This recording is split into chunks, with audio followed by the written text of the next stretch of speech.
అస్తమిస్తున్నాడు. సూర్యుడు అస్తమించడానికి 10 నిమిషాల ముందు నుంచి తర్వాత సూర్యుడు అస్తమించాక 10 నిమిషాల వరకు ప్రదోషకాలము అని శుక్రాచార్యుడు చెప్పాడు.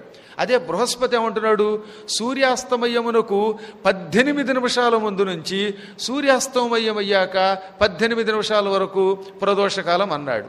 వరాహమిహిరుడైతే 28 నిమిషాలు ఇటు 28 నిమిషాలు అటు కూడా ప్రదోషకాలమే. అనగా ఉదాహరణకి 6 గంటల 47 నిమిషాలకి ఇవాళ సూర్యాస్తమయం అన్నాడు అనుకోండి క్యాలెండర్లో. ఇవాళ అయితే 6:37 నిమిషాలు అనుకుంటాను. 6:37కో 6:47కో అంటే దానికి ఇటరగంట అటరగంట ఇంచుమించుగా తీసుకొస్తున్నాడు వరాహమిహిరుడు. కానీ బృహస్పతి శుక్రాచార్యులు ఒకడు 18 నిమిషాలు ఒకరేమో 20 నిమిషాలు చెప్పారు.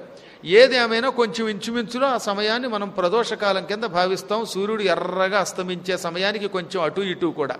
ఆ సమయంలో హనుమంతుడు ఆ లంకానగరం దగ్గర గంట వచ్చాడు. ఇప్పుడు